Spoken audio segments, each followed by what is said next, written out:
Turn the stupid things off. What cave have you guys been living in? And we're the idiots? Relax, I'm just kidding. Well, duh. Why would you want to do something like that? Makes sense. Things are not equal. Hey, it could happen. Back in the days when I had a real job, there was a management technique known as management by objectives. This technique said that in order to successfully run a company, you had to know exactly where it was you wanted to be. You had to have a timeline, you had to have measurable objectives, because if you don't know where you're going, how do you know when you get there?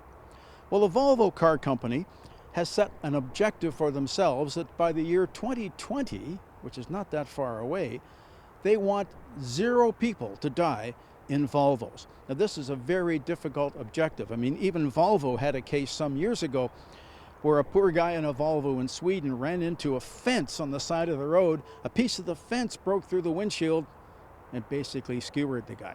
Win some, you lose some. But it's still a great objective. Now, in Canada, back in the day, we used to kill upwards of 5,000 people a year on our roads. We're talking in the mid-70s here. All these years later, that number's down to 2,200. When you consider the volume of traffic, the speed at which we now go, that's a remarkable statistic. But again, try telling that to the families of the 2,200 people that didn't make it. Now, back in the 70s again, Canada was one of the first countries to make seat belts mandatory. And pretty much overnight, our belt wearing rate went from 20% to 60%.